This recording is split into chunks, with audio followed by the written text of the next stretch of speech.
lang.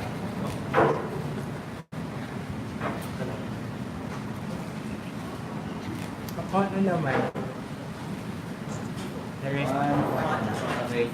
L, Y, 1, 2, 3, one more, Y. Thank you. Thank you.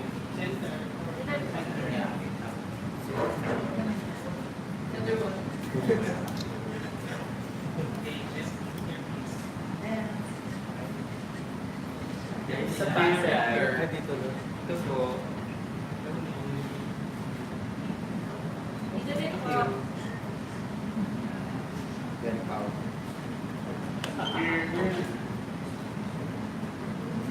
Very powerful.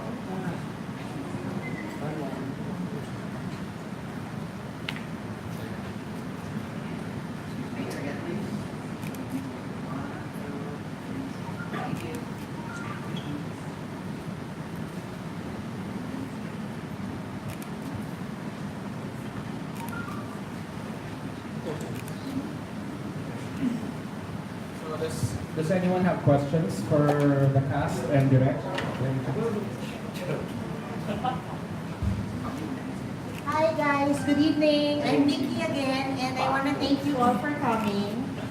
If you have questions sa cast or sa director natin, just raise your hand. This is very informal, you can ask them. Thank you.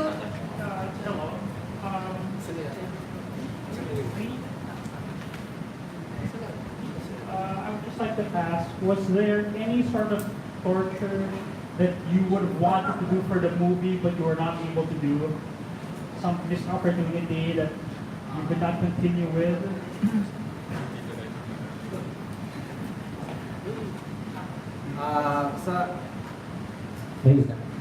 Actually, si Tito Eddie ang maraming gusto. Kaso ang gagawin namin lahat ng gusto ni Tito Eddie, ang gusto niya maglalagay ng kulungan sa tiyan ni Tony, tapos may daga, tapos papakain yung tiyan ni Tony. Tapos, gusto niya rin pasunog yung mata ni Hens o ni Tony. Sabi ko, hindi na tayo mapapalabas, Tito Eddie. Sabi nga yung pangalan, ang dami ng At the same time, hindi namin matatapos kasi we had a limited budget, lahat. Pero hindi namin matatapos. Sabi ko, for us to do that, we need at least 2 days kasi ang hirap ng pinapagawa niya. At the same time, baka mapunta na tayo sa sobrang Pero, and what do you call this, yung mga torture scenes, they are based on research. If you look at it, talagang yan yung mga ginagawa during martial law.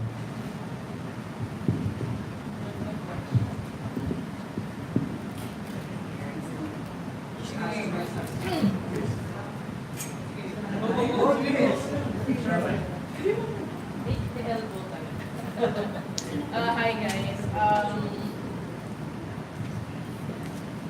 So if the character of Eddie is real, Jay-Z something, Colonel Jay-Z is real, ano yung gagawin yung kind of torture sa kanya for all the evil things he did? Sa akin o? Yeah, lahat. Yeah, arrest back.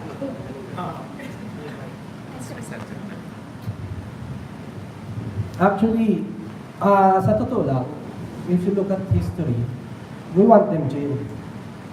Diba? The people who committed these gruesome acts, dapat nakakulong sila. Which is, yun ang gusto ko i-point out noong film These people na masyadong, ang daming ginawang atrocities during that time. It's actually, some are in the government, actually wala halos na persecute sa mga ginawa nila. And that's sad. And you can see that at the end of the movie, na after ng movie, namatay lang si Tito Eddie and nilibing siya sa libingan ng mamayani.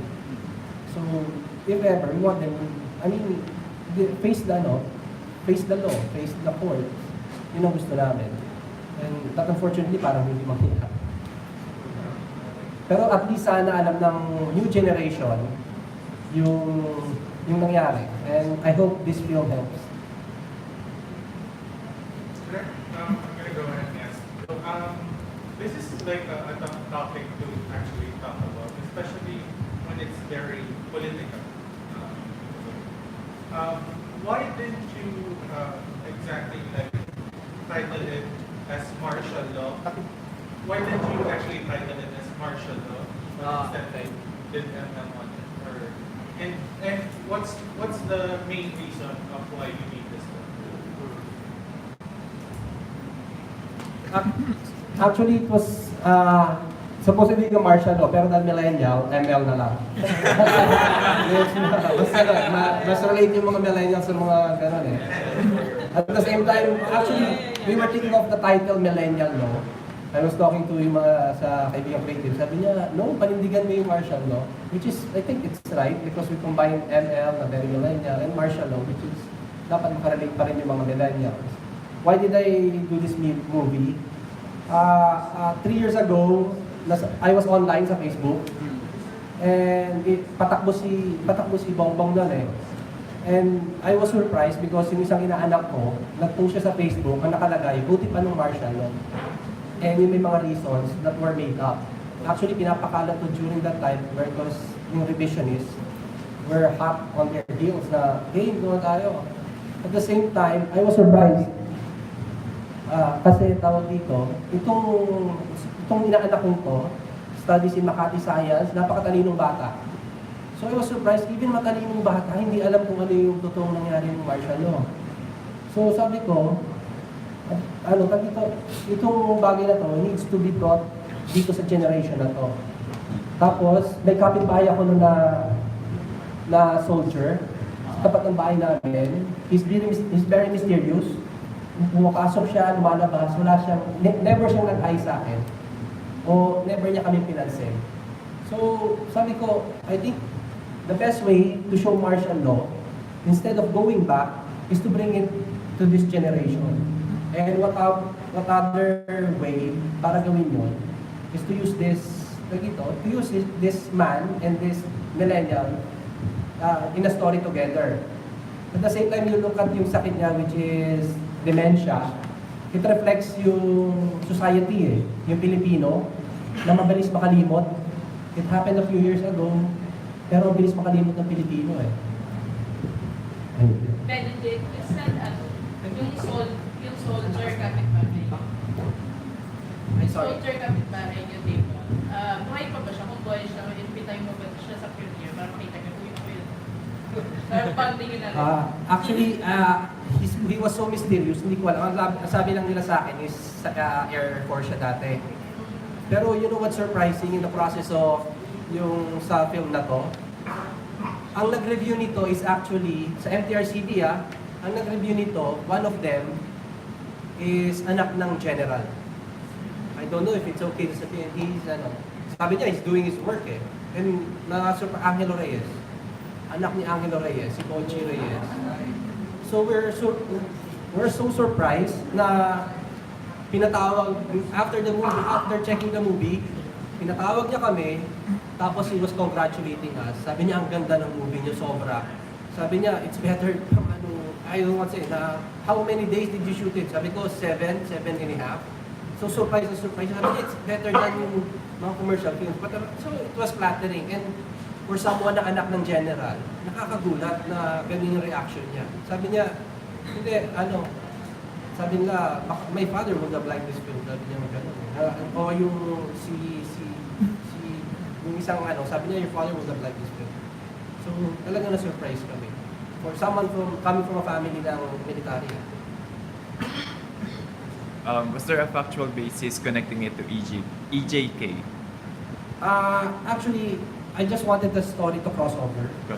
Kaya may EJK siya, because that's what's happening Actually, before nga, sabi nila, they were using communism as a scare factor. Ngayon, ang scare factor is drugs. So, if you look at it, and if you study it well, it's a pattern. Direct, sa totoo lang, nung napanood ko yung movie ng maraming beses na totoo lang nakulangan talaga ako. May part ko ba? Yung mga gano'n. Sa totoo lang, parang parang may hinahanap pa ako, kumbaga, parang kulang yung story, kumbaga, sana may part 2 pa. Actually, yung ending talagang gano'n, because actually, that's how martial law is. That's how martial law affected our society. It was not finished. Pero tawag dito, kaya gusto kong ganun because it's not really finished. And ngayon, it's happening again. And I think everybody has the responsibility to know about it.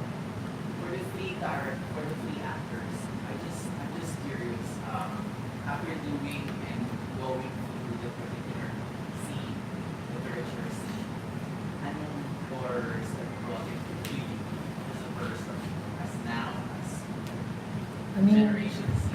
Generations. For me personally, well, we didn't live through martial law, so we wouldn't know what happened. Yeah. When we were making the film, so I think that's what really happened, like torture, like bugan. So I think that's what really happened, and I couldn't really tell if that was true or not. So I was just going with the flow, and it was scary, like the torture stuff. Diba? Yeah, for me, I really don't know kasi yung martial law, kasi nga hindi nga ako may buhay that time. And nung nag-audition ako for the film, nung nabasa ko yung konti about the script, super na-curious ako about martial law. So I researched ng mga videos, ng mga iba't ibang vlogs, and talagang super nag-research talaga ako ng mga deeper mga stories, ng mga testimonies ng ibang ng mga tao na nakaranas ng martial law. And for me, medyo natakot din talaga ako. Kasi what if mangyari nga ulit yun, ngayong generation, I mean, super yung mga kabataan gaya namin doesn't know about martial law. I mean, what really happened. Ang alam lang namin is yung nakikita namin on social media. So, dumating ako sa point na parang natakot ako, what if na kung mangyari yun ngayon? At paano kung mas lumala pa yun yung ngayon? So, yun lang. Medyo natakot talaga ako. Yung sa torture na ginawa sa amin, no? Ano siya eh, nung binibrief kami ni Direk, syempre sobrang sensitive yung topic, right? And it's a subject that you really have to respect, you know, because some people get super heated when you talk about this kasi it involves politics. Pero to be completely honest, when we're in the scene itself, like, minsan nakakatawa siya. Kasi, alam mo si Hansi, yung scene na binubuhusan na siya ng tubig. Sobrang funny yun. Like, when you're together as a cast, kasi to be honest, those are moments that like help you guys bond together, you know what I mean? Like, so when we're filming, it's nice, like, kasi I'm with my friend, I'm with like my direct, you know, I'm with the staff, so it was really fun. So, but it was good, like on the serious note naman that we really had to take seriously how to portray that part. Pero while we were doing it, it was enjoyable for me naman, unless the parts na we were sitting in the chair for like hours. That was real torture. That part. How long did it take you to shoot those torture scenes? There was sometimes na me and Lian were in the chair for hours. Like, Even with hours. Yeah, like, pag na upo kami sa chair, tapos naka-duct tape, minsan tinatype na lang namin sa cellphones namin kung saan Makati. Kasi sobrang kati na hindi kami maabot yung likod namin. Thank you. Hey, can I follow up on that part, just on torture scene? How come they had two different like parts where he had his nipples and he had his genitals? It's also based on research. If you look at yung mga tinotorture, no, if you research, ganun yung ginagawa. Sa utong, No, but like, just like, why was he in that one and he was in the other one? for cinematic value. Para ano, kasi corner naman pag gano'n. At the same time, yun nga, it was research, so we want to feature the different aspects na ginagawa sa torture. For Benedict, Pat had a body she had the body Yes, of course. So how did you approach to do, I mean, the body double? I mean, Of course, we didn't want to be exploitative about it. Yeah. Kaya if you look at it, it had less exposure. Actually, if you look at mahaba yung mga exposure niya, maraming close-ups, but we removed it. At the same time, we explained to the character, to the actor, to the talent na ito yung character mo, ito yung gagawin mo, kaya ginagawa sa ito. So para in perspective din yung talent, tsaka yung actor. Direct, this was very well researched. Lalo na yung mga torture stuff. There are more, actually. But why did you choose these specific, like the water torture and the electric? Kasi ito yung pinaka-common. But these are not the most gruesome. Kasi if you look into it, mas matindi pa to because yung nangyari dito, 2 nights, 3 nights. If you look at sa history, some people were there for years. And dito pa physical, there were mental tortures, etc. So hindi siya, ano pa yan. Sabi nga, there were martial law victims, torture victims during yung sa Sinimalaya. Ang comment nila, tame pa yan. Yun ang pala, yung mawawird ko kasi, tame pa yan. Did Kim Oy Banda got to watch the film? I think he was able to watch it. Bakit ganun kasi ako dahil? See how should be done. Was there Marco's apologies to watch the film and parang nagbago yung pananaw niya after watching MS? Actually, there were millennials na nakakagulat na sinasabi na gising na kami after after ng screenings, gising na kami ganito. And nakakatuwa. And I had friends who were watching na matagal ko nang di nakakausap, fellow writers, na sabi nila sa Trinoma, sa Ayala, after the movie, they were clapping down. So nakakataba ng puso. Because they won't clap, siguro may tinamaan sa kanila. And these are millennials, so nakakagulat. For the past, for part of your research, immunization and such, what were the research nyo, interviewing yung parents nyo, for sure, during that time? Research stuff, ako, nag-research ako online, and of course, I asked yung mga nakatanda sa akin na who lived through the martial law, like my uncle. Ngayon nga, sinasabi niya, yan, totoo nga yan. Yung iba dyan, totoo, na may nagtutuloy talaga. And I believe it was in the time of Marcos po, yung, tama ko ba, yung martial law. Yun po yung binanggit niya sa akin, this was in the time of Marcos. Pero nung, I think Marcos po nung napag-aralan ko siya like back before sa school. Alam ko na marami siya napag-like na structure here in the Philippines na until now na we still use. And for me, I don't really know how to go about like martial law. Pero I think it's scary with martial law. So, me naman, meron akong friend. And, ito yung, nung nasabi ko nga na may upcoming film, ML, and I'm part of the cast, ganyan. And then, nagkita kami, and then may pinabasa siyang article sa akin, tapos pictures ng parang mga testimony, ganyan, ng mga victims. Tapos yung story nun is about a woman, kung ano yung pinagdaanan niya during martial law. Super daming kwento nun na parang ilang beses daw siyang nakulong for no reason. Tapos nakakaalis siya, pero another, yung parang bigla-bigla na lang daw, parang kinukulong or something ganyan. And then nagtanong din ako sa iba kong friends, sa mga kapwa kabataan na ano yung tingin niya sa martial law, and then nagtanong ako sa mas nakakatanda sa akin. Halo-halo talaga yung opinions nila. Pero talagang, yun nga, ang hirap din for us kasi syempre ang dami namin naririnig. We don't know kung ano yung anime namin. Pero it's so scary talaga para sa akin. Yeah, it's hard for me to say because I was raised in North America, and even my mom was born there, and so was my grandmother, so we're really not affected by martial law. So it's hard for me to really have a strong opinion about it because I don't really feel like I have the right to say that, you know. But I do support equal rights to everybody. I think that's something that we all deserve. I have a question for the cast. This is a very political film. So if ever in background lang, you're, ano diba, or either neutral or hindi naman kayo pro-ML, diba? Pero in the future, if there's a film that's like really against your political beliefs, like complete opposite, as an artist, would you do that film or not?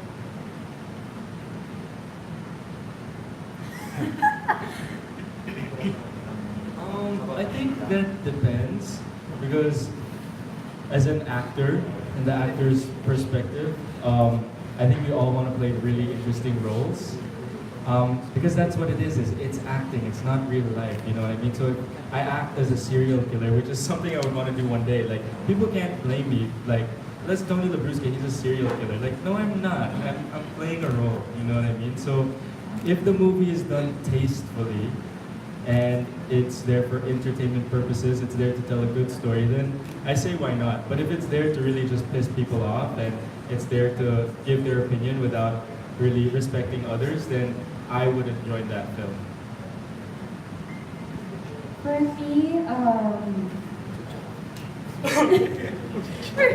for me, depende siguro. Depende. I mean, yun nga, yung work namin is, as an actor, is to, you know, to do our job, diba? To act for a film, ganyan.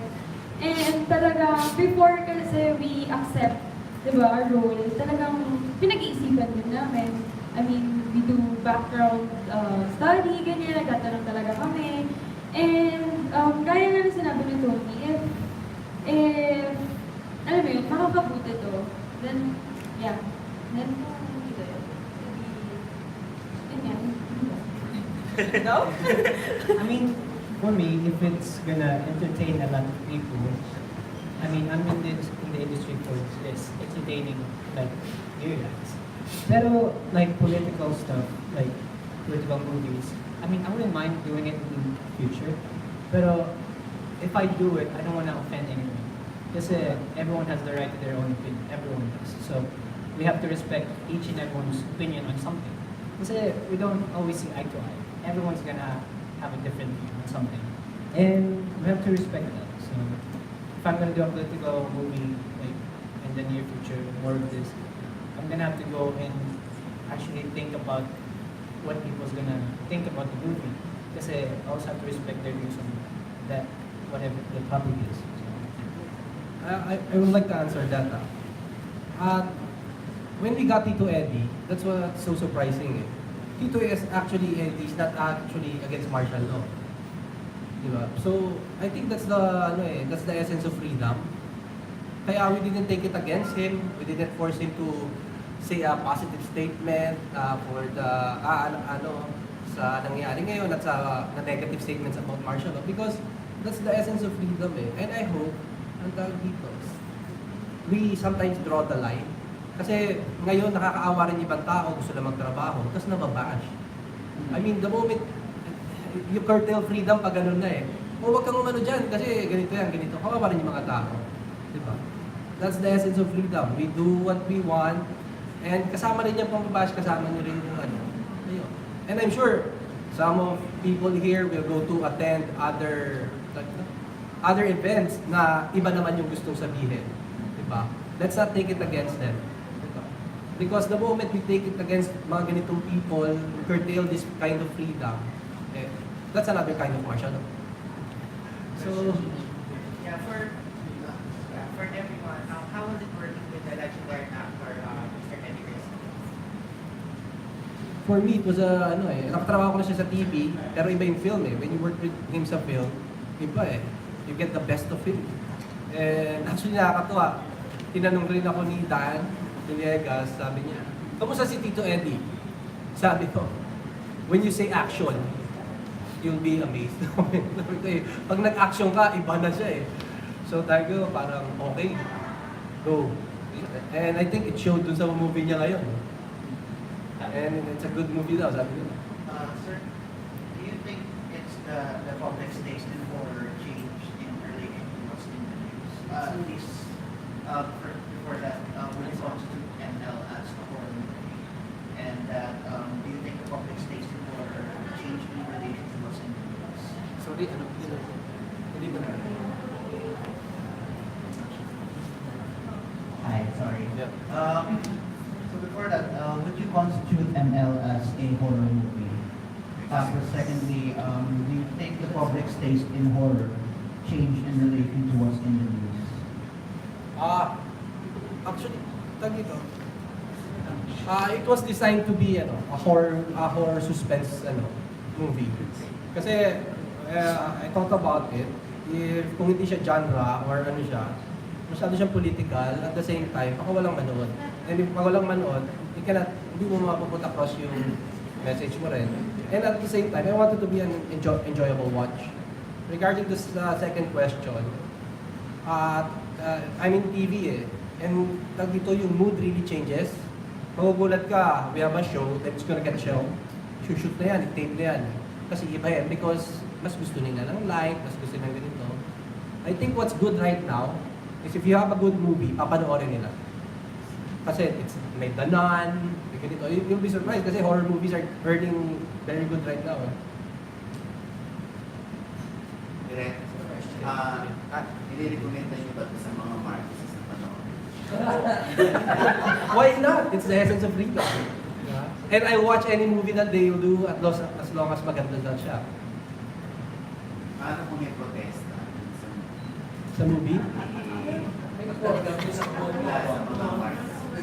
Sa mga it's their right. As much as it's our right to make this movie, it's their right to protest about it. So yun ang maganda sa democracy, di ba? We can do anything we want as long as wala siyang batas na sinusulat. Hindi ba nag-iba yung expression ng mga bata sa mga markets after doing this film? Ako po, for me, alam ko na yung Marcos style with the martial law. Lagi ko po narinig. It's martial law, martial law. So parang connected yung galaw. And now po, like when I watch the news, yung sa Duterte, I think they did martial law sa Davao po, like Mindanao, yeah. There, so, yeah, yun po yung martial law na nakita ko today, na may war na nangyayari. Na I think na kabuti naman kasi we won. Did we win? So yeah, we won. So victory. Okay, for me, wala kasi talaga akong background about Marcos kasi I'm not that into politics din. Pero narinig ko na siya, nakaganda na siya ng parents ko na yun nga. Kaya sinabi ni Harris kanina na marami nga daw na bagong structures, like yung, I was so curious dati about yung amazing show sa just amazing. Doon basta din yun. Tapos nakwento sa akin ni Mom na yun nga daw, pinagawa nga daw ng Marcos, tapos may isa nangyari, like yun. So yun yung pinakauna kong rinig. Then, nag-iba na din yung tingin ko. Then, ngayon na nag-further research ako, syempre, para din sa film, kung ano yung naano yun din yung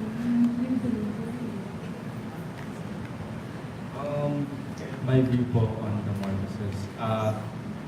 Actually, it's a really cool conversation to talk about if you get heated up and if you just want to learn. Honestly, it's really interesting. May isang time na nasa salon ako nagpapagupit tapos yung nanggugupit ng buhok ko was just telling me about their opinion on Marcos, and they were actually pro Marcos, and for me I was super fast, like, okay, why? Like, what's your opinion? And no, I'm not the type that will fight back, you know. So that day I learned something, you know what I mean? And for me, it strikes a chord with me in terms of it makes me curious, you know. I didn't live during that time, so I can't really say. But if I don't know Marcos as a person, but if he was good, or if he had good in him, I would like to think that I think he thought he was doing the right thing, you know. And if he's bad, then that's really unfortunate, and you know. But that's a side of his humanity, and like Derek said, that's the essence of freedom, you know. Whether you're bad or good, you're gonna do what you want to do. And I just, my heart goes out to everybody who was affected by martial law negatively. We have time for 2 more questions, and after which they join us outside for dinner.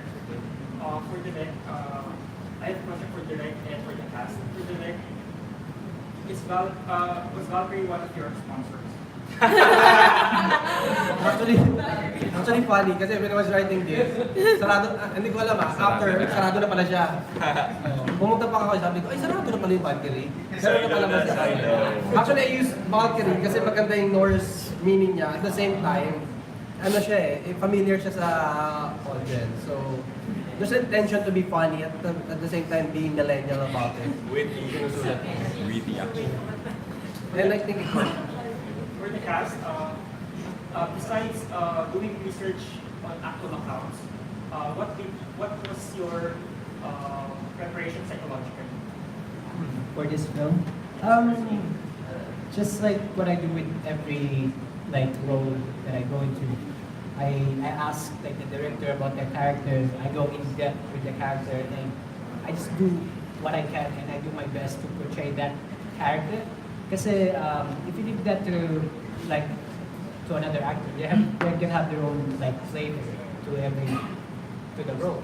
Like yeah, like from what I did, I just I read the description of the character with Jace, witty, funny, and just kind of like a smart ass. And I think that was kind of like it was not a hard transition for myself. Because I kind of see myself as that, as Jace. Like, you would know, right? Yeah, because Tony knows me personally, and yeah, it was not a hard transition for me. Jace kind of me, kind of. So, me naman, medyo nahihirapan ako to cope up with the role kasi I usually do TV, teleseries talaga. Like yung sinabi ni Derek, I mean, nasanay ako dun sa TV. And there are nuances and some kind of gestures na nagagawa ko, which is,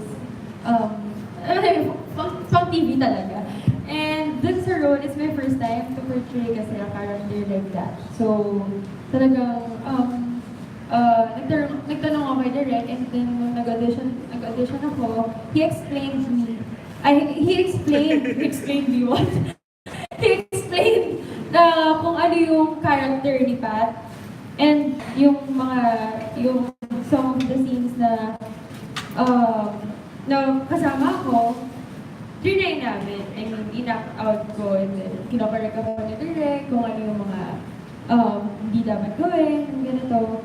Then after that, talagang, parang I really want na yung ma-portray ko talaga yung role, ma-execute ko siya ng tama. So talagang I did, nag-prepare talaga ako kasi talaga parang inisip ko talaga siya, parang sinabuhay ko that time yung role ni Pat para magawa ko siya. Other than my own research, just depended on my director as well to guide me, and that really helped me. So Benedict was very encouraging, and he also allowed us to have a say. And when we were doing something wrong, like hindi naman kami pinapagalitan or tinatorture, he was just very friendly and gave us like direction. So for me, it was a very symbiotic relationship, and that's also how I portrayed Carlo. For everyone, what's your favorite line from the film? And why? Dahil martial law. Last question na po. Last two questions na po. Yes, sir. Last one. Favorite line. Yung sabi ni Colonel Valkyrie, yun ba yung HQ nyo? My favorite line ko po siguro is yung like ni Jace na tinanong siya sa kanyang Valkyrie. And it was just a very honest question by Jace. Sabi ni Jace ko, sa may taban ng uptown mall.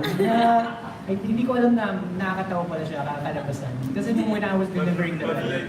Yeah, papa-VIP kita. Like, nung I was delivering the line, I was just delivering the line with like emotions and all that. Kasi Jace was scared to, kasi we might die but that was gonna reciprocate into something funny to the audience. So, that was my favorite line. Guys did loved it. Ako, favorite line. Lahat kasi sinulat ko, ang hirap eh.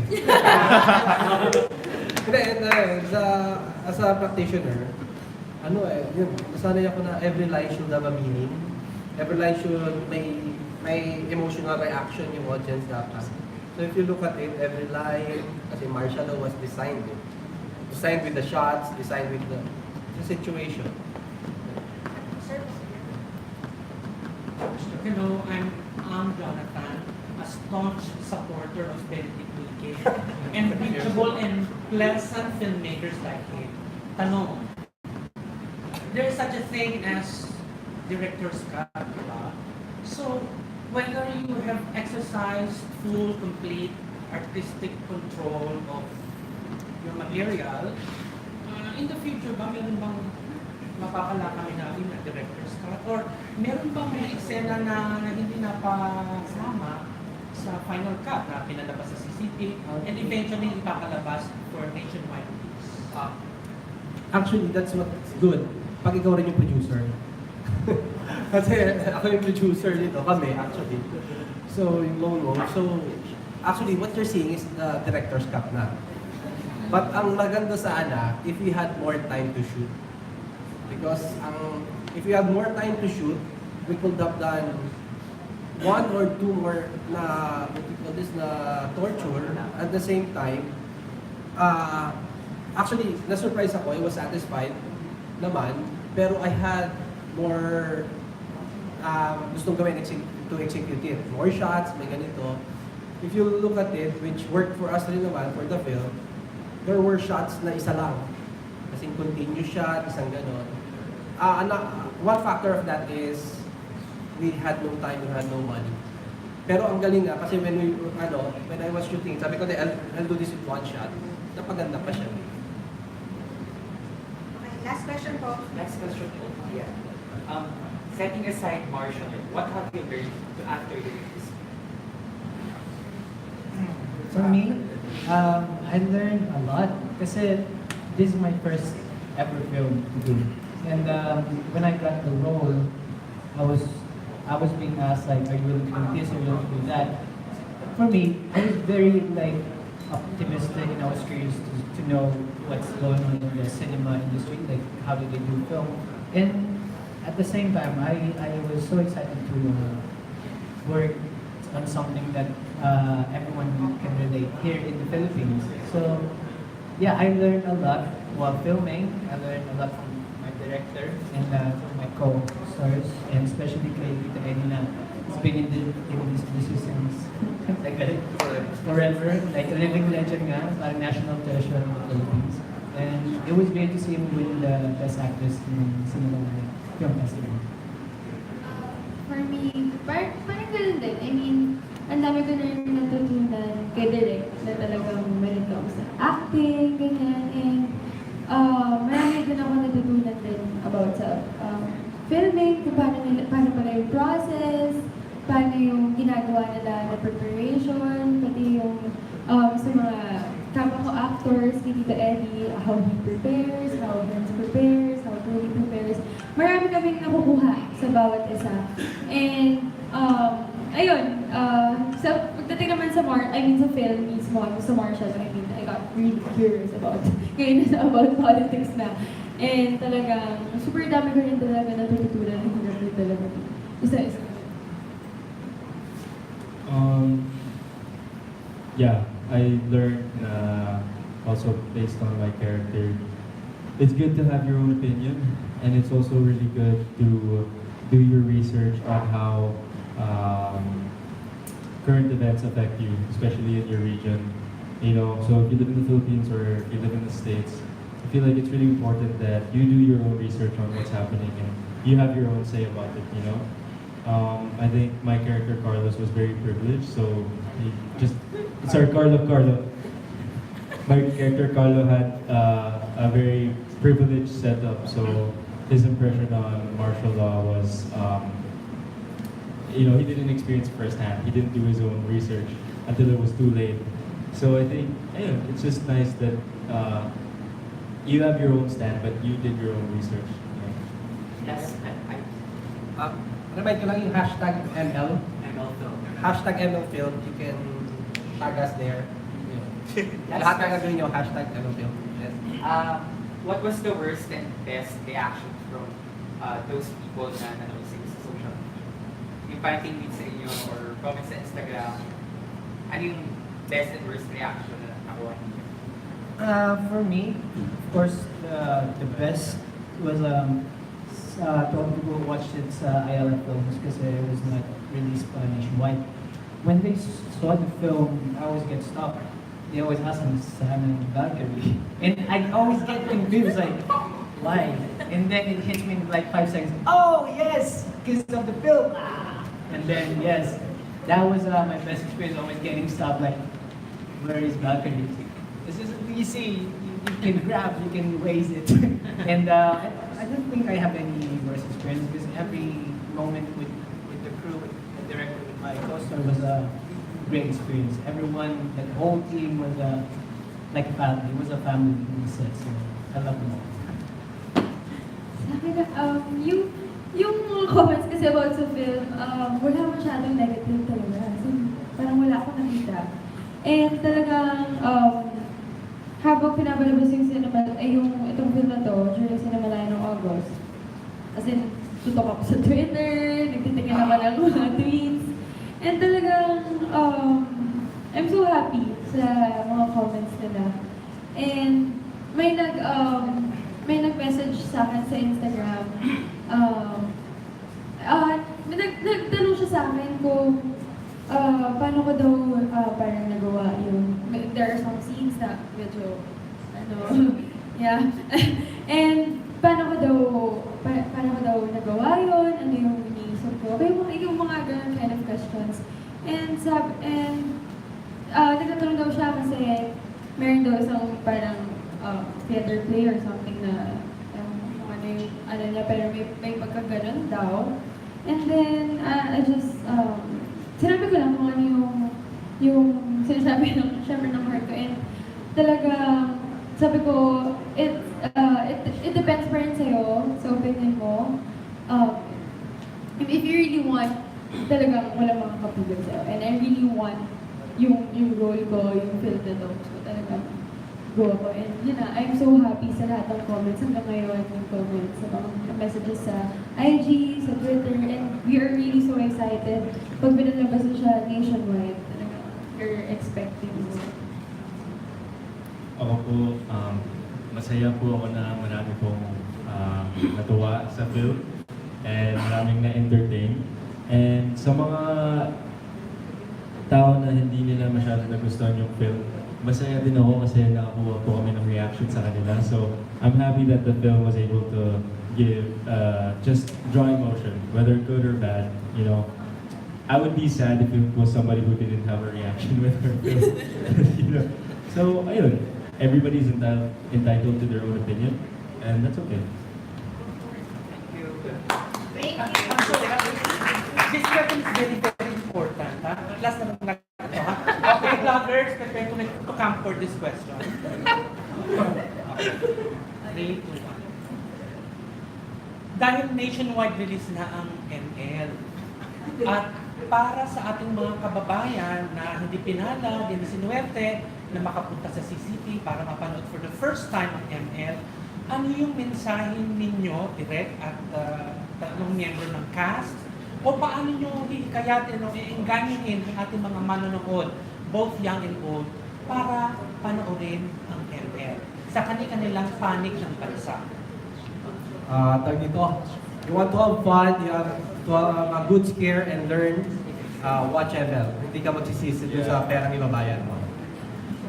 Yeah, tama sa direct. Kung gusto niyo ng something entertaining, something that you can learn from, something you want to be scared of, I feel like, we have everything. Parang we mix it all very good, diba? You want to laugh, you want to cry, you want to learn, you want politics. I think this film has it, so hashtag #everyone. Lahat ng reactions, lahat ng emotions, nasa film na to. Comedy nga. Suspense, diba? Horror. And talagang, based pa lang sa tweets, sa mga comments ng tao, you'll know na agad na you must watch this film. Even kami, nung premiere night, nagugulat pa rin kami kahit alam na namin kung ano yung mangyayari. So talagang, please watch this kasi hindi talaga kayo magsisisi. Ayun, whether you're old or young, sana you guys can watch our film because you will, of course, learn something. You get scared, you'll get shocked, you'll go from good vibes to bad vibes. So parang wala, I think it's just a fun movie to watch and at the same time you'll learn something and we just want to share our art with you guys. I have a question, may connection sa question ni Jonathan. Hindi kasi di ba sinasabi niya yung paano ikayatin. Isa sa nag-stand out sa akin dun sa sa poster na comment. Yung to John Millennials out of Torpor. Kayo, ano yung Torpor? Sa pagkakatulog, parang gano'n. Ano nga ba? Sino ba nagsabi? Si Edka Bagno. Si Sir Edka Bagno. I think that question should go to the person. You ask Sir Edward. Thank you. Thank you.